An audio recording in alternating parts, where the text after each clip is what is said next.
Good morning, I guess. Good afternoon and good night. Welcome, one and all, to Monday Football Monday here on the SB Nation NFL show, where we are presented by DraftKings Fantasy Sports. Check out what DraftKings has to offer this season with code SBNFL because life's more fun when you are in on the action. DraftKings, the crown is yours. Gambling problem? Call 1-800-GAMBLER. Age and eligibility restrictions do apply. Void or prohibited. See DraftKings.com for details. As noted, this is Monday Football Monday. It is Monday, January 15th, 2024 on the SB Nation NFL show. You can listen to us wherever you get your podcast. Please do subscribe on Apple devices, Spotify, etc., etc. You can also watch us on the SB Nation NFL YouTube channel. When I say us, I mean the fantastic Rachel Prevet on the ones and twos as always. I'm RJ Ochoa from Blogging the Boys, and with me back again, the two most talented, most supremely handsome, I guess I'll offer, writers for SBNation.com. It is Mark Schofield and JP.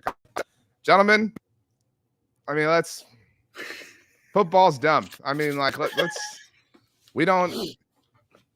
this is all pointless and stupid, in my humble opinion. RJ, if you just want to go for 10 minutes and just let it all out, like, that's fine. Like, I mean, I don't Ricky know. and I are here. What happened yesterday? What happened? I don't even look. We're obviously here to recap 66% of the Super Wild Card weekend. We have two games still to come on Monday afternoon. Obviously, the Bills Steelers game was rescheduled because of the snowstorm, which has just been insane to monitor. JP, I'm sure that you have shuddered just looking at it. You are very afraid of cold weather, which is a take you should be proud of. But despite the fact that three other teams have lost so far in the playoffs, all anybody wants to talk about right now is the Dallas Cowboys, because that's who the Cowboys are. They set themselves up to be the butt of every joke, and a lot of the jokes are dumb and outplayed and, annoying memes at this point in time, but they keep doing it. They keep finding ways to open the door of ridicule towards them. I do have a lot of thoughts and takes and opinions, obviously, and we're in kind of crisis mode. The alarms are ringing everywhere at Blogging the Boys, as you can imagine. People are kicking down our doors trying to, get thoughts off themselves. So I guess we might as well start with them. Mark, the Cowboys, 48-32 is way too kind. I mean, like, it was so much farther apart than that. Like, this was never a game for the Cowboys. No, it wasn't. And all I can think about right now, remember that Simpsons episode where Homer becomes a boxer and Moe is his promoter? He ends up like fighting Tyson, and Moe comes in, and swoops him out of the ring. And the Don King type character is like, you couldn't even give me one round, Moe. We all kind of knew the Cowboys' horrific loss was coming. We knew it was coming. We figured, maybe the division round, maybe an NFC Championship game in San Francisco. You couldn't even give us one win, because here we are, wild card weekend against the 7 seed, and this game was over before halftime. Like, wow. And Dan Quinn, I hope he inked that contract in Seattle already, because he's going to show up for that interview now, and they're going to be like, you know what? We're good. Guys were running wide open. You had still shots of Packers receivers without a single Cowboys defender in view. This game was over before halftime.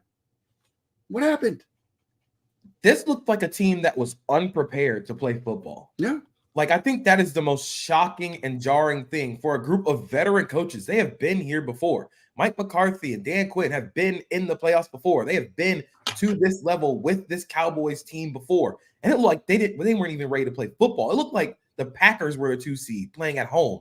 By the way, the Packers have more wins at AT&T Stadium than the Cowboys do in the playoffs.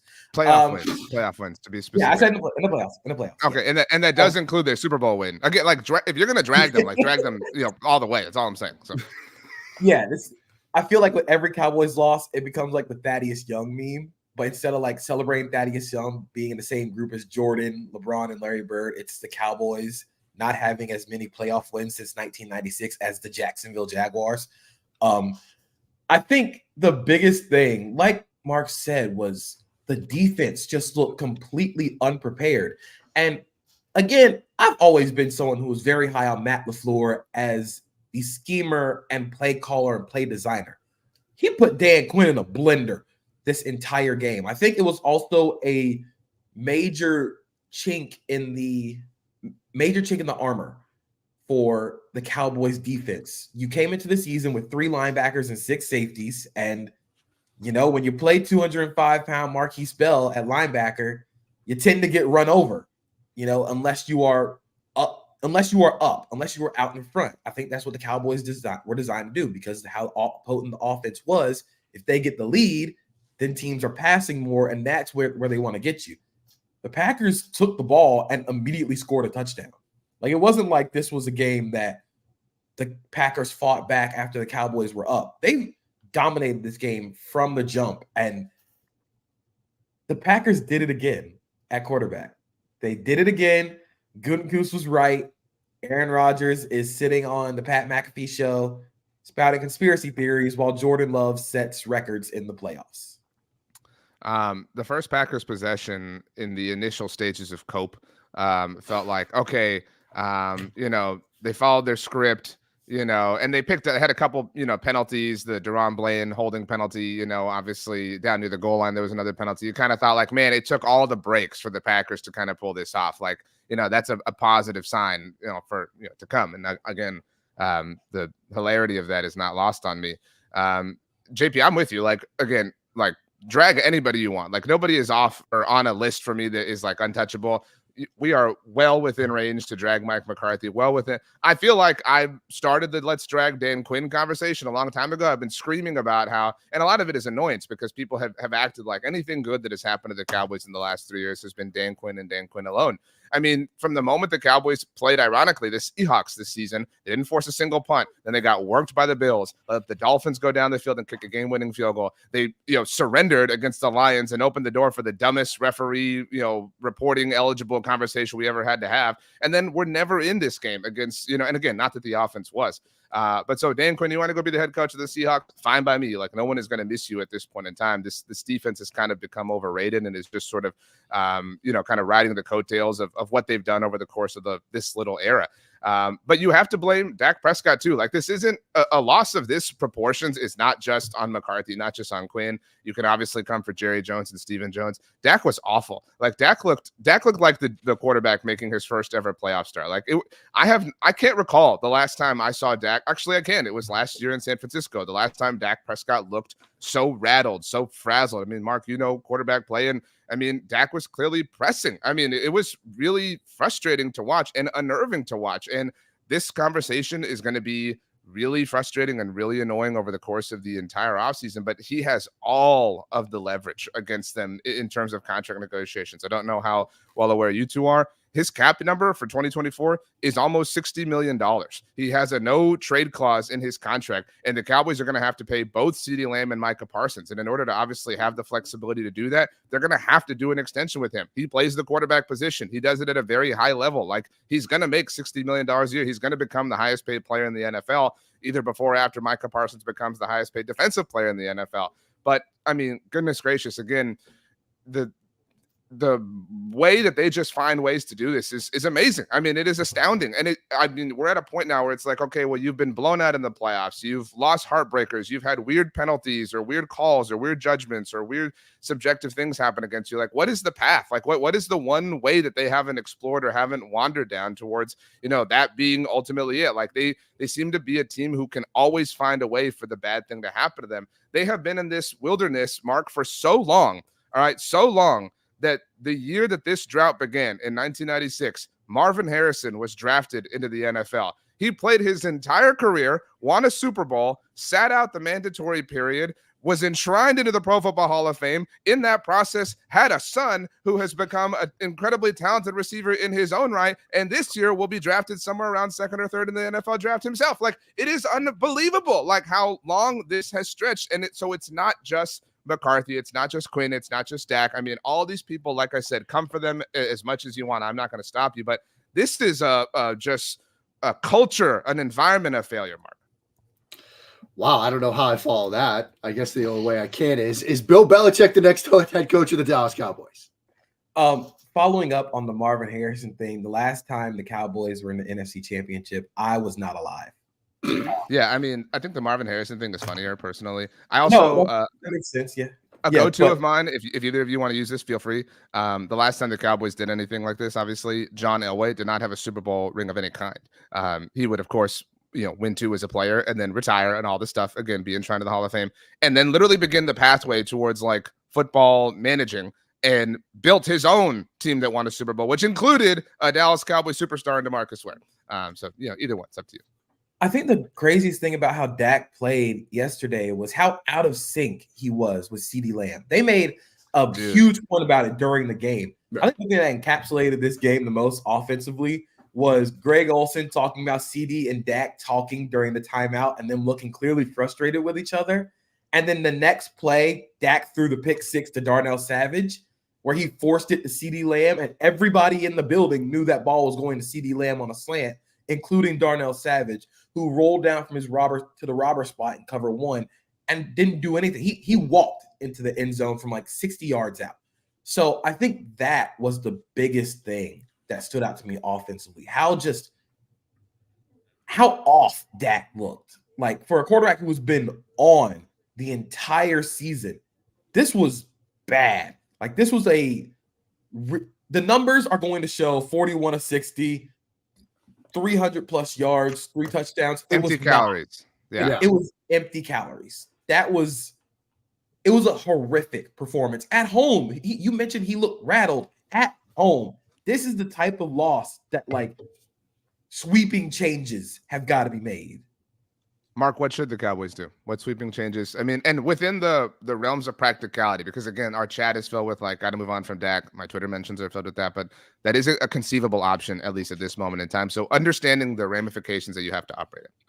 Yeah, I mean, I do think you go to head coach first. Like, I feel like that's where the conversation is going to go. And when you have the record that they've had under McCarthy, where what's this now, the third year in a row, you've gone basically one and done after 10, 11, 12. Just to add to that, Mark, because this is really emblematic of who they are. Ed Werder tweeted this out on Sunday evening. The Cowboys are the first team in the Super Bowl era to win at least 12 games, 3 consecutive seasons, and not reach a conference championship. Like, that's not a good lineup to have on a resume. I mean, it's just not. In terms of a head coach, I've seen like hire somebody from the Shanahan tree. Perhaps, like, do you go sort of cross state to the offensive coordinator in Houston, Bobby Slowick? Do you make that move immediately? That seems really quick. He's done a tremendous job with Stroud. That seems like really quick in terms of hiring a head coach. But yeah, I think that's where the conversation has to go first, because it seems like this team has hit a ceiling under McCarthy. And I don't know if Jerry Jones is going to trust him. I mean, this was the scenario we all thought. They're going to have a bad playoff loss, and he's going to say, look, we've plateaued here. We make a change at head coach. Because like you said, the numbers don't work for a quarterback Prescott change. We assume Quinn's going to get the Seattle job, so there'll be a change there as well. So I just think that's where this goes. New DC, new head coach, probably a new offensive coordinator. And I think along the lines of that, the personnel has to change as well. Outside of like the stars, I think, again, going into the season with only 3 linebackers and then Leighton Vander Esch getting hurt, that obviously sucks. But one of your linebackers is a converted safety at that. Yeah. One of the linebackers is a converted safety. The draft pick DeMarvion Overshown was a converted safety who weighed maybe 215 pounds. This is how they wanted to play. They wanted to play like a college defense. And then when they ran into a team that runs an NFL offense where they can run and hit you in the mouth in the run game, this is what happens. They kind of ground up. And one of the biggest things was, I think, on the big Musgrave play where he was wide open, they had to play Michael Parsons at off-ball linebacker because all the off-ball linebackers stunk, which also removes the effectiveness of Michael Parsons as a defensive player because he's one of the best pass rushers and edge defenders in the NFL. It feels like we're back to 2020 with this defense where you have to play Michael Parsons everywhere to kind of shore up holes in the front 7 when you don't have to do that. You have the ability to go out and add personnel and go get better at these places. But I think it's going to take some personnel changes, some new ideas outside of the McCarthy, Dan Quinn, which is why I agree, like, people got to go.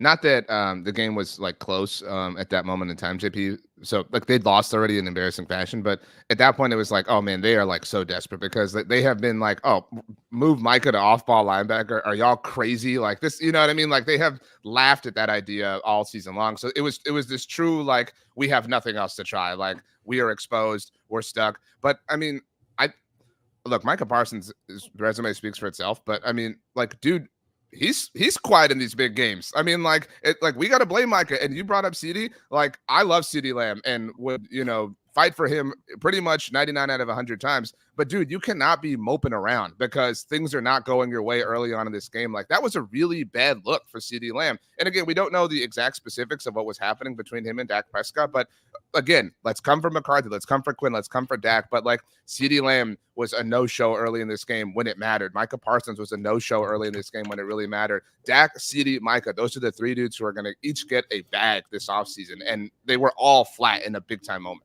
The thing that was startling the most about the CD thing was that happened on the first drive of the game. I know. Like, off rip. Like, this wasn't like it happened midway through the game when CD was moping around. This was the first drive.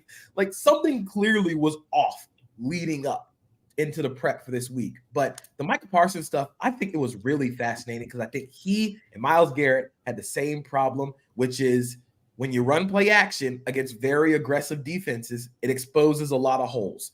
And both Matt LaFleur and Bobby Slowik come from that Shanahan tree of using play action to abuse aggressive defenses. And that's what happened this entire game. Jordan Love was on fire. Like, I think he has been like one of the best quarterbacks in the NFL since like week 12. And yesterday he was just on it. On it. The third touchdown to Dontavian Wicks was just such high-level quarterbacking play. Getting up to the line, doing the dummy count to show to make Dallas show the zero blitz, changing the play, and then throwing off your back foot to Dontavian Wicks in the end zone. That's really tough for any vet quarterback to do, to even execute. It's even tougher to throw that touchdown in the spot where he did. The Dobbs touchdown, when they were just pouring it on, he's so confident in his arm and throwing at different angles, and the accuracy has kind of ironed out with the development and the time to sit behind Aaron Rodgers and have LaFleur work with him. Matt LaFleur has done one of the best coaching jobs in the NFL this year. I think I kind of got a little out over my skis when I said the Packers would win the division and Matt LaFleur would win Coach of the Year, but I'm taking my victory lap on Jordan Love. I think I earned this one, but this was an amazing performance by the youngest team in the NFL, which is startling to say. Like, they are this far ahead with a team that's only going to grow together because they have a bunch of first and second year receivers. Mark, in the lead up to this game, I was just kind of playing around with things from week 12 on, from Thanksgiving on, just kind of isolated that stretch, which is a little bit of an irresponsible thing to do. But still, in that time, Jordan Love, second in the NFL in terms of EPA per play, trailing only Brock Purdy. I mean, like, again, like, these things become more obvious, when things like this tend to happen. He was remarkable. I know Justice Mosqueda, obviously from Acme Packing Company, our great friend, has been kind of having fun with, like, it does feel beyond Jordan Love, to JP's point, like the Packers have done it again. Like the initial kind of run that they had with Greg Jennings and Jordy Nelson, like when all the crew was so young, it just, it's your Michael Finley up in there. They are the first 7 seed in NFL history. Granted, this is only the 3rd year of its existence to win a playoff game. They are hot. I mean, and there are going to be people, I think, who, kind of sexily, and that's not a word, but, in a sexy way, pick them to beat the Niners next week. Why not? Like, I mean, it's annoying and it's frustrating, but it's also kind of hilarious that the Packers did it again. Yeah, it is hilarious that they did it again. And that Wicks touchdown that JP just talked about, that was right out of an Aaron Rodgers moment. Like, Rodgers was so good, and throughout his years has been so good at using his cadence, just not just the hard count to get offsides calls, but to get the defense to show their hand. I mean, that's what you get when you have the ability to draft a quarterback, sit and develop, and let them learn behind a player like Aaron Rodgers. And it does seem a little bit like a stretch to say that they could go into San Francisco and win, but maybe. I mean, look, they're playing with house money. It's the proverbial young team that's in it now, and now they've got not just their first taste of the playoffs, a playoff road win against a team that we thought, okay, they're 8-0 at home. They averaged 37 points at home. Like, Dallas is going to at least win this game. Well, they didn't. Could they go in San Francisco and steal one? I think it's certainly possible. They got that proverbial puncher's chance. And Love, like you said, going into that stretch of games, they had a cluster of games like 3 and 12 days, including that Thanksgiving Day against Detroit. There are a lot of people in the Green Bay area that were still at that point wondering, look, is Love really the guy? Like, are we going to have to dip our toes into the quarterback market again? Because we're not sure. Since then, though, forget those questions. Those have been answered. And I think they've been answered in the, they've done it again, Favre to Rodgers to Love kind of fashion. Like, it's gone now from do we need to draft another quarterback? To are we extending Jordan Love this offseason? Yeah. It's I mean, become if you're ranking NFC quarterbacks like entering 2024, like he's number 2. But I mean, like, you know, like people will say like you can't rank Dak ahead of him, right? Like because people will live off this moment. He's, you know, Jalen Hurts obviously regressed this season. Matthew Stafford's been amazing, and we'll see what Jared Goff continues to do. I mean, Kirk Cousins if he stays, but like he's right there. Like, I mean, like it's annoying. Yep. I mean, but the only solace I take in all this is that like this is a big fat L for Aaron Rodgers. Like watching the Packers like have all the success.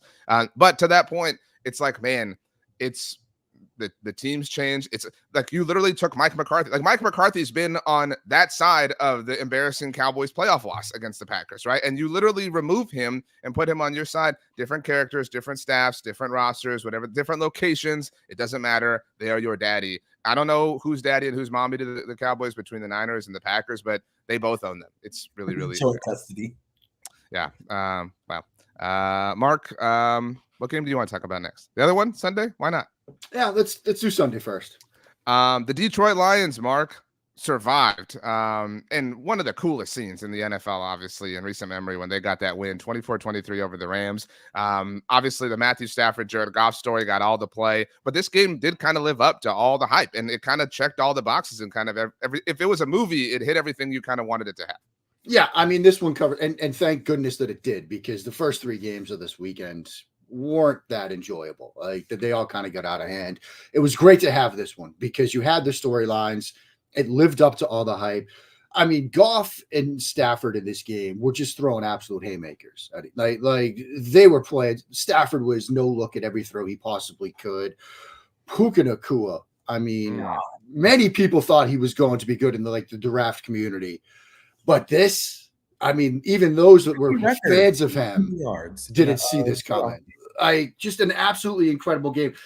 And he was taking some hits too. Like Collinsworth was calling, like, why would they run sort of jet sweeps? They do so much of the jet sweep realm with this Rams offense. The first time they did it was with Nacua. He got absolutely blasted. But he comes back, had a few more tough catches over the middle. I didn't think the Lions were going to hold on to this one, though. It felt like it was getting away from them.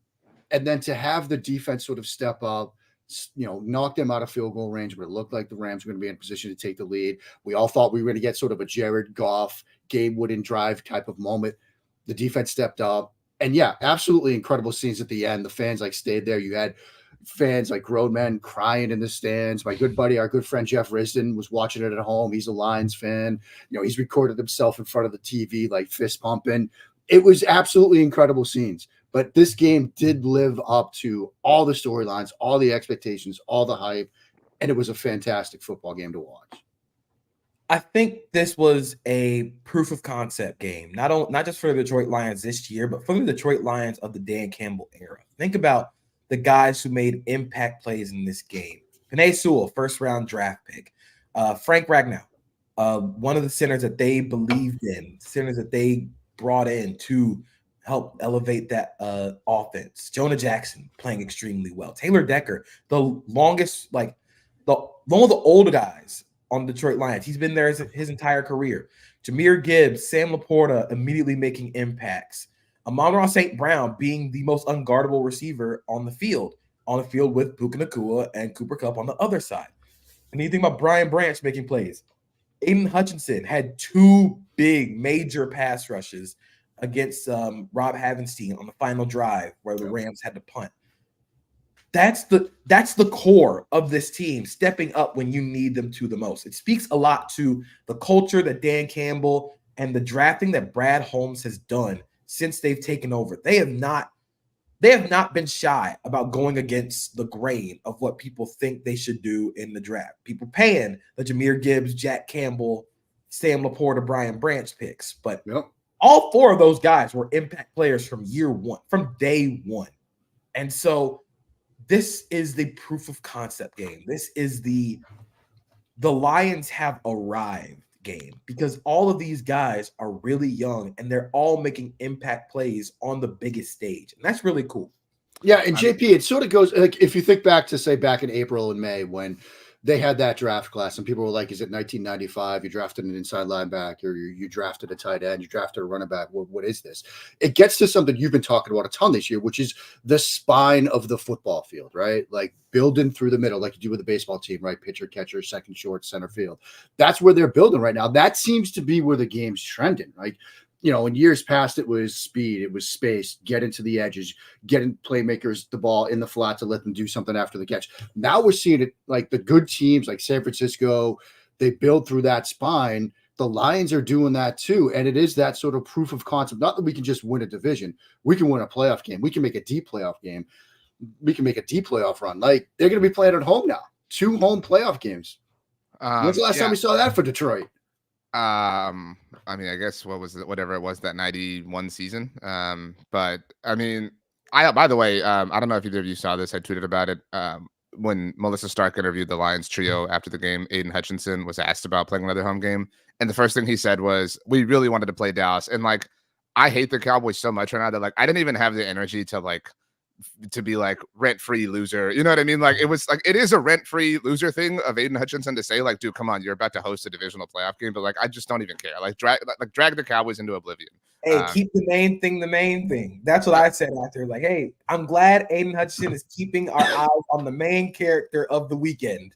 But that being said, I picked the Rams. I mean, I know a lot of people did. And I thought like, oh man, like, it's like, this is a great story, but like, this is how it ends. And like you both said, like they have arrived, and I don't mean to just get to the cliche of it all, but like they broke through. Like not only did they break through, like they won the division, they're a playoff team, but like you're no longer the like Lucy didn't get to pull this one back. Like you know what I mean? Like you're here. Like I wouldn't say a blue blood, but like you have arrived. And look, they're going to host the winner of Monday night's game. And like, that probably breaks really well for them. Right. Like, I mean, I think I'm not going to sit here and act like the Cowboys are a great team all of a sudden, but like, I think we both, or all of us, would have picked Dallas to beat them if Dallas had advanced. And that obviously that game would have been at AT&T Stadium. So they are probably going to play for a ticket to the Super Bowl. Like that's crazy. And I think they're obviously got the backing of a lot of people, their own fans included. I agree with you, JP. Proof of concept. What was the stat or whatever about Jahmyr Gibbs and Sam Laporta each having 12 touchdowns, like the first rookie pair or whatever to do that? Like, I mean, there's something badass to like how they've just called their shot, time after time after time after time. And I will say, like, some of the things have worked despite being illogical, right? Like the Jahmyr Gibbs and Jack Campbell things. Those were, I mean, objectively illogical and kind of dumb things, but they worked out. And like history is written by the winners, and they're the ones who get to write it right now. And I think from the Rams' perspective, 2 things really stood out in this loss. The first one, Sean McVay kind of cost the Rams this game with every time he entered the red zone play calling, 1, was weird. 2, settling for field goals every time. Like you have Matthew Stafford, you have these 2 great receivers. You need to go for it at least on one of these. I think the 4th and 14, where everybody's like, why didn't you go for it there? I think that was kind of like, okay, we can relax a little bit because it was 4th and 14. But on any of the other ones where he kicked the field goal, he should have gone for it. You think about the drive to in the first half where you have at a little under a minute and all 3 timeouts and Matthew Stafford, you can drive the length of the field to at least get in the field goal range a little bit. You have that ability. But I think Sean McVay's clock management and red zone decisions kind of costs them this game, as well as the Rams have really kind of overachieved defensively, despite having Aaron Donald and 10 dudes from LA Fitness. But if I have to ever see 310-pound Michael Hoyt on Sam Laporta and Amon-Ra St. Brown in the game's biggest moments ever again, I'm going to throw up. Yeah. I mean, like what? We can't keep doing this to him. He's 310 pounds, man. What's that Solomon, Missouri thread where he don't want to be out here? Yeah. He doesn't want to be out here. He's not better going forward towards the quarterback instead of having to do his best Preston Smith impression. Amon-Ra St. Brown, by the way. I kind of want to take a victory lap there because I absolutely loved him coming out. And people were like, what are you talking about? He is so good. He's the perfect Lion too. Good. Like he's the perfect player for this this team. Jared Goff is the perfect player for this team. Like who is the like I think we can look at successful teams and be like, this person's a little like miscast, right? Like they would maybe thrive in a different way somewhere else. But like I don't like who is that player here? You know what I mean? Like they're all perfect. This is like the Mighty Ducks. You know what I mean? Like it's a perfect kind of group. And Dan Campbell's Gordon Bombay. That player That's was a great DeAndre point. Swift. Man, you know what? Like, I mean, look, the Eagles don't use him, and that's funny. But like, everybody thought the Lions were really stupid for that. I mean, like, there's on the subject of victory laps, like, and Jamal Williams. Everybody's like, how are you getting rid of Jamal? Like, whatever. But like, they deserve some props. Good for them. It's going to be interesting to see where the Rams go. This is their first playoff loss in the Matthew Stafford era. I mean, not that it's like super old or anything like that, but this is the first playoff loss since the game that, forced them to trade away Jared Goff. So going to be an interesting offseason for the Rams. They have their own first draft pick for the first time in what feels like ages. That's true. Since Jared Goff, he was the last one. Traded to Carolina for Brian Burns. Mark, you've each taken some victory laps. Allow me to stand up for my Houston Texans. All right. Now, JP, I respect you. Like, I kind of called this, and I didn't really think it was going to be this good. You know what I mean? With Jordan Love and the Packers.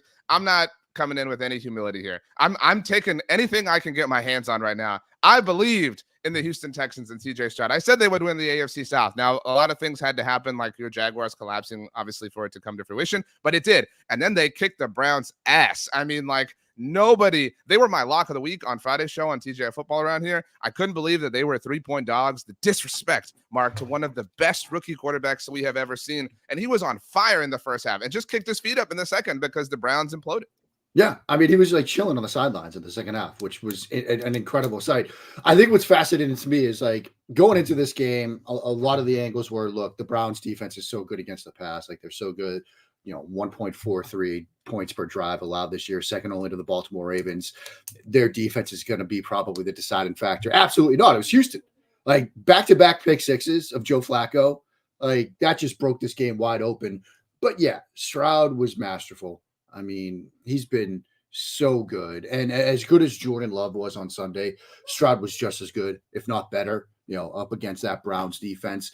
And I always come back to standing in front of him at the podium in Indianapolis during the combine. He was answering so many questions about, you weren't an athlete, like you don't make plays outside of the pocket. You don't make plays off structure. You struggle against pressure. And he was just like, I'm a ball placement specialist. And yeah, maybe I should have run more. I could have run more, but I had guys that I will run it wide open. So I'm just going to let them playmakers make plays. And you're seeing that throughout this entire season of him. He was able to do that. He was able to do all that. He just didn't feel like he needed to at Ohio State. But when he needed to in the NFL, he can absolutely do it. He's been fantastic. So fun to watch. I don't know. I mean, we'll see what happens in this other AFC game. But if they have to go into Baltimore, I kind of like their chances. Outside of watching this game, the Jaguars better kick it in high gear. The biggest thing that stood out with CJ Stroud and Jordan Love is we talk a lot about creation out of schedule, outside the pocket, like kind of being the Patrick Mahomes and Josh Allen being able to extend plays like that. But I think we kind of overlook the creation within the pocket. Being able to do that stuff is what separates the good quarterbacks from the great ones. And CJ Stroud and Jordan Love have played great, and both have this ability to create from within the pocket, from within muddy structures, whether it be beating the defense with the arm like CJ Stroud, or creating platforms like Jordan Love does, throwing off his back foot. Those type of things separate good quarterbacks from great ones. And again, we talked about the Lions with proof of concept. This is the Texans kind of proof of concept game. They had all this belief in their young players, and they teed off. I think where this game really separated for them was when the Browns couldn't go to play action. Right. Because not only is it to protect Joe Flacco's inability to move at 39 years old, it also protects their offensive tackles. I think the Browns have done a good job of masking the fact that both of their tackles have not played at all this season. Jedrick Wills got hurt, and then DeJuan Jones also got hurt, did not come back. But you could tell once the Browns had to go to straight drop back, the Texans teed off. Will Anderson and John Grenard were going insane. Again, another proof of concept. John Grenard was there through the Lovie Smith, David Culley years. Will Anderson being a rookie, straight up elevating that defense. Derek Stingley Jr. played really well. Christian Harris had a phenomenal game.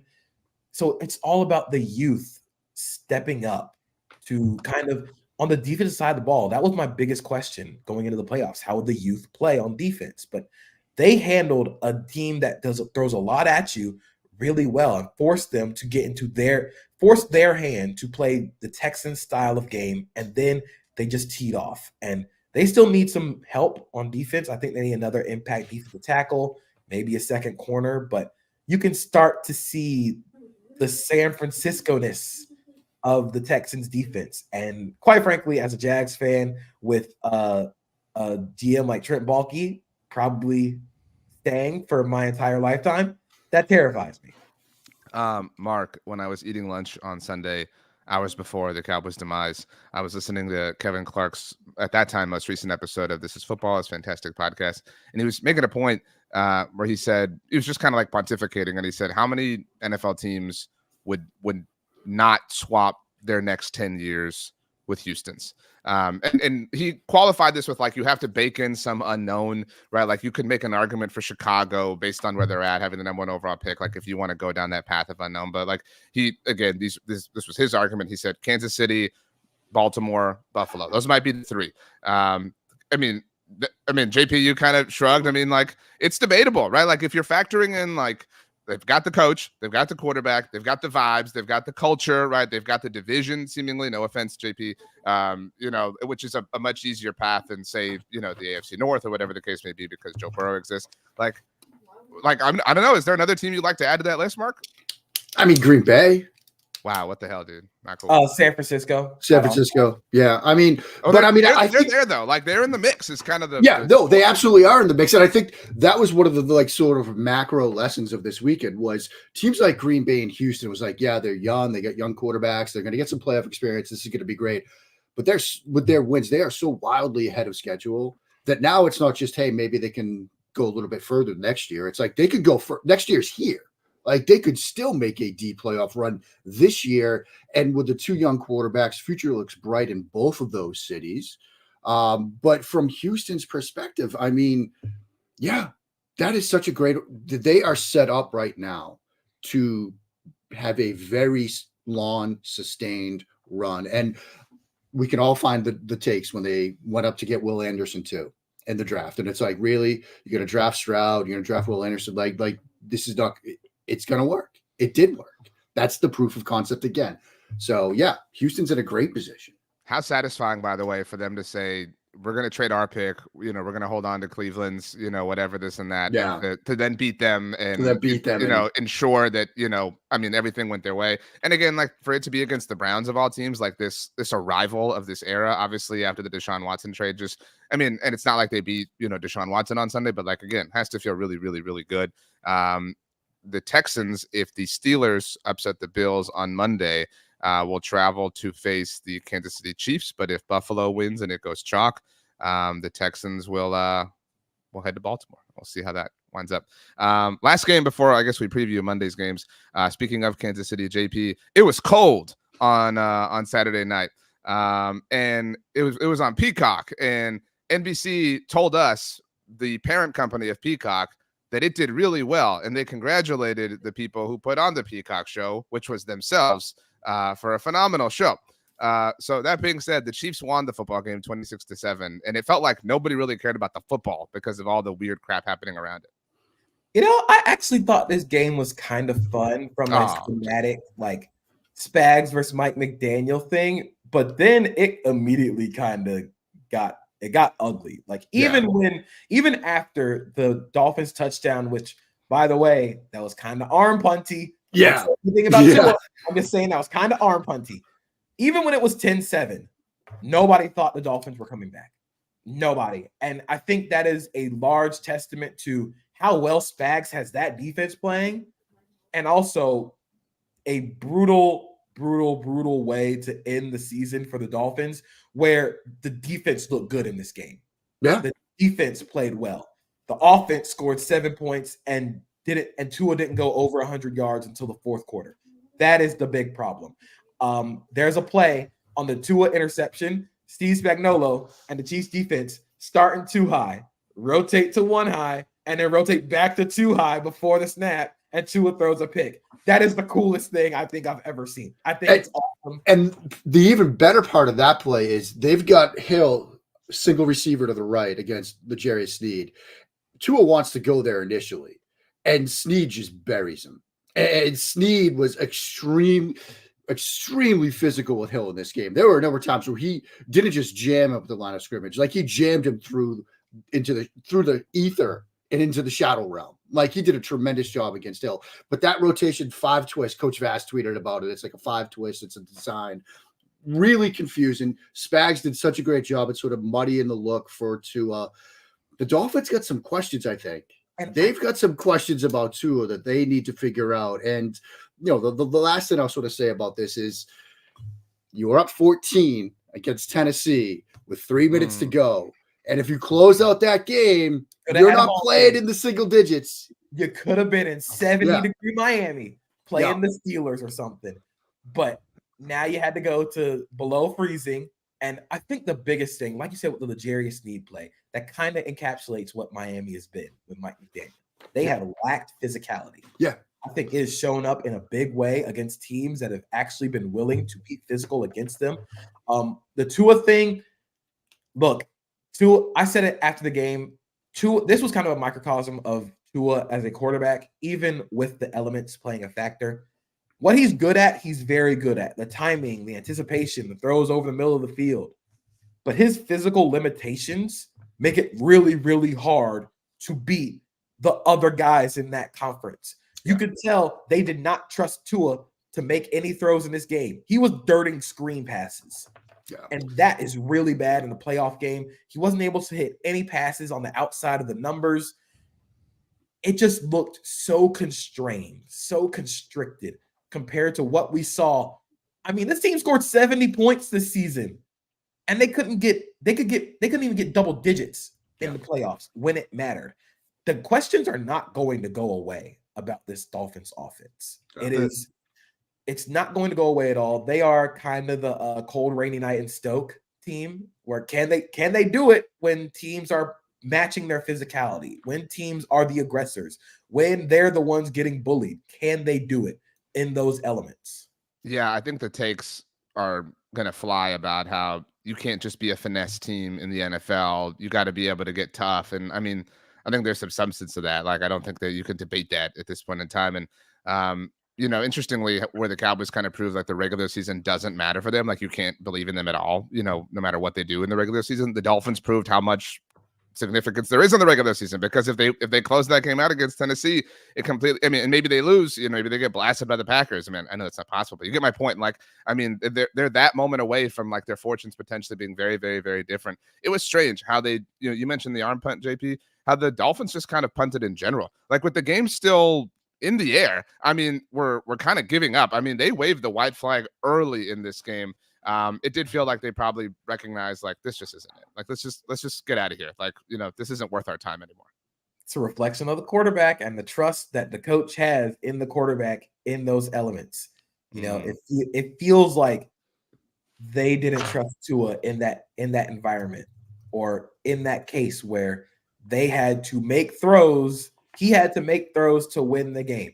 You kind of look back to the end of the game against the Bills, where he tries to throw that pass outside the numbers. I think there was a miscommunication, but either way, you can't throw that with the safety over the top and it gets picked off. Bills win the game. This is good. It's not going to end for Tua. I think every throw outside the numbers on Saturday night was an absolute journey, and he had to put everything he had into those throws. And yes, part of it was elements, but not all of it. Part of it, yeah, like he put his entire body into the throws, and at that point, the Dolphins receivers were waiting on it. Yeah. And at that point, you kind of negate the speed aspect of the Dolphins offense if you have to wait for the ball, and then the Chiefs were just able to drive on it.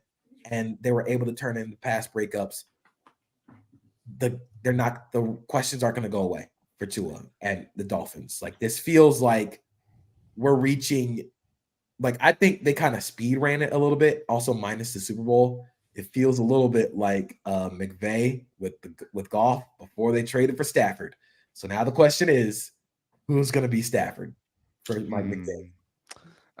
Let's quickly pick Monday's games. Obviously one's Monday Night Football, but because of the reschedule, we have 2 games. Mark, the Pittsburgh Steelers are 10-point underdogs on the road in snowy Buffalo. You're picking why? I mean, I think Buffalo wins, but I think Pittsburgh covers. I mean, that's a big number. And, obviously the weather has somewhat subsided, but it's still not going to be the greatest conditions. It's going to be a snowy track. Buffalo's the better team. I think Pittsburgh's path to a win in this game was to force the bad, crazy Josh Allen game, like the 3 picks in the Monday night opener against the Jets. With TJ Watt watching this game from the sidelines because he's hurt, it's much harder to do that. This game has a lot of potential to get Steelers voodoo-y really quick, because this game is going to negate the things that the Steelers actually cannot do, which is defend the pass. I think this game is going to lean heavily into the run game because of all the snow and all the elements.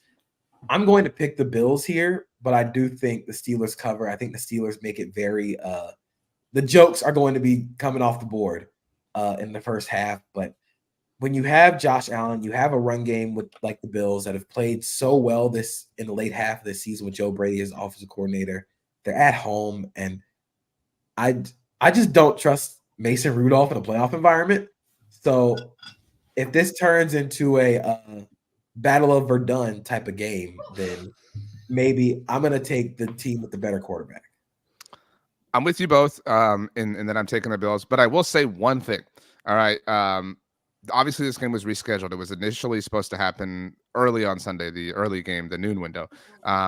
It would be just the most, of course, thing ever for the Cowboys to have technically become the first 2 seed to lose to a 7 seed, when if Buffalo loses to Pittsburgh, they would have actually been the first to have done it, given that Dallas would have done it just a few hours later. But of course, a snowstorm would have allowed Dallas to be the team to have to kind of wear that shame.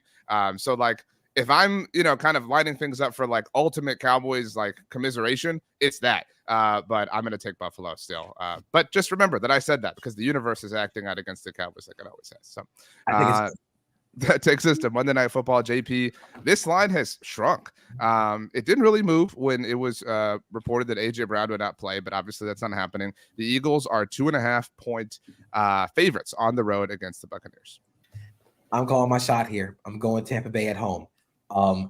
Without A.J. Brown, this game gets really, really rough for the Eagles. And I think this is a game that's going to show kind of the flaws of the Eagles offense this year, which has been we have better dudes and they don't really scheme anything to get those dudes open. And now with one of those dudes out, it becomes a major problem. Baker Mayfield isn't great, but he's shown he can light up teams with bad linebacker and safety play. And Dave Canales has done a great job of building that offense around Baker's strengths while also maximizing the other players on that team. This feels like a big Chris Godwin game in the slot. I'm going to take Tampa here. And if Tampa beats Philly, maybe the Cowboys stop being the main character. Because, man, that would be, again, a brutal way to go out of this season. Yeah, I'm taking the Bucs too. I mean, it feels like something is really amiss in Philly right now. This is a team that was 10-1. This is a team that we were thinking was going to close out the East, close out the top spot of the division in the conference and the top seed.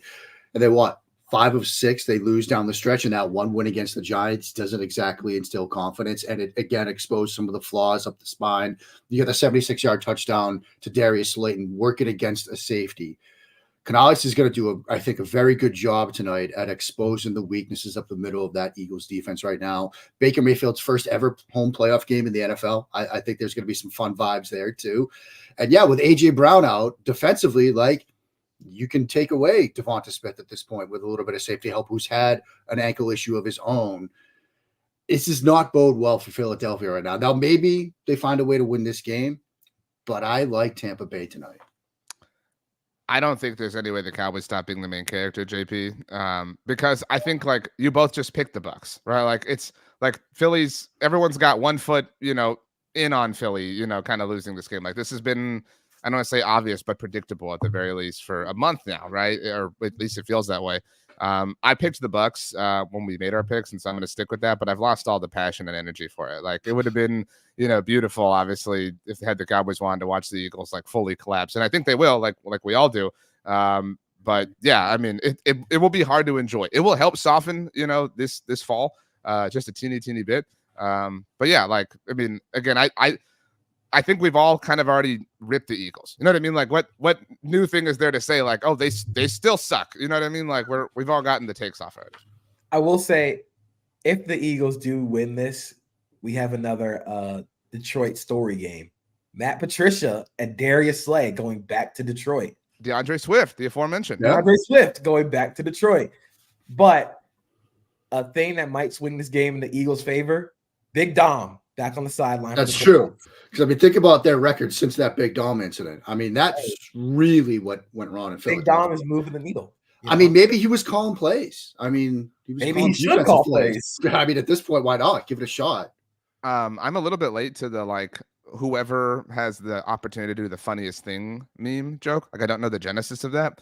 But the Bucks, I don't want to say have the opportunity to do the funniest thing, but like the Bucks have an opportunity to really wreck this because I think we all want the Lions in the title game at the very least. If the Bucks win this game and go to Detroit next week, no one will enjoy that. Like no one will be happy about that. You know what I mean? Like that will be upsetting, I think, on a large level. I think it'd be incredibly funny if Baker, fueled by hater energy, always with the chip on his shoulder, goes into Detroit and gives the Lions a game. I don't think it will happen. Of course, we have to get past this game, but I think the team with the opportunity to do the funniest thing ever is the Pittsburgh Steelers. I think the Steelers have the opportunity to do something very funny, which is the game was postponed, and then they will win a 3-2 game. Yeah, they're going to try and keep this game directly within like there's going to be an NFL Films game. There's going to be a real 1950s NFL Films game. But on the Eagles and Bucks, I think the Eagles are going to try and ball control this, but with their run game being hampered by Jalen Hurts' knee and dislocating his finger, which kind of negates the passing. This is not good. Like this is just not a good. It's not a good vibes game for Eagles fans. Rachel, the time has come, thankfully, to end this episode. But before we do, can you please join us and offer your takes from the weekend, plus how afraid you are or aren't of the Houston Texans potentially, and of course, crown the MFL MVP. Sure. Some of my takeaways from the weekend. Got to start with the Cowboys getting embarrassed. It was just bad. Sorry, RJ, but that was probably the biggest takeaway. The rookie quarterbacks completely like showing up and showing out. I had put this up on the as a banner, but according to Next Gen Stats, Derek Stingley, when he was matched up against Amari Cooper on 71% of his routes, he held him to 0 catches. And Cooper only finished with 59 yards on 4 catches. And then another one was Rashee Rice, who had 130 receiving yards, which ended up being the most ever for a Chiefs rookie in a postseason game. And so those were my biggest takeaways from this weekend. I just saw, like you guys were talking about, who could potentially play the Ravens. And so I don't know. I feel like like I mentioned how I live in a household with Steelers fans, I would prefer them to play the Texans because if they were to lose to the Steelers and get knocked out of the playoffs by the Steelers, that would hurt way more. And I would just be traumatized having to deal with that for the rest of the offseason. And so I think I would prefer to see, I don't know. That's hard because they also don't have Watt. And so that could be a pro when it comes to the Ravens winning that game because they don't have their star defensive player. So I don't know. I feel like that's really, really tough, but I think I would prefer to see them play the Texans if I'm being honest. So yeah. Okay. Wow. And famous today, last words. Yeah. Today, I think you all did a really, really good job. RJ, I really liked your point about how you mentioned that the Lions not only like arrived, but they broke through. I thought that was a really solid point. Mark, I liked your point about how the Dolphins are still going to have some questions about Tua and this offense during the offseason. And JP, I really, really liked your point about the Texans youth being able to like handle a team that threw a lot at them like very, very well. And so all of you guys did a really, really good job today. I'm going to give it to Mark. Wow. I thought you were going to give it to RJ as sort of like this was a bad I week. thought about Like that. a sympathy. I Yeah. did. Yeah, I like the sympathy vote there. But I mean, look, RJ, look, props to you for that Texans call. I've given you props on threads and on Twitter and other places, even just talking to the family, around the dinner table. That looks like a tremendous call. You absolutely nailed it. So congratulations on that one. Mark, as somebody who played the quarterback position at a very high level, what do you think it would feel like to have your helmet literally shatter like Patrick Mahomes did on Saturday night? I mean, look, someday I'll tell the story about me taking Ethan Brooks head on in my freshman year in college. Ethan Brooks, who, by the way, went on to start at left tackle for the Cowboys and the Ravens. Yes, a Division III player can make it to the National Football League. Someday I'll tell that little story. But I can tell you, as somebody that did something like that, that could not have felt enjoyable, like at all. Especially in the cold, too. Yeah. I mean, I understand that those helmets are sort of designed to absorb the impact like that and theoretically have a failure like that, but that's going to feel like I could not, I would be broken.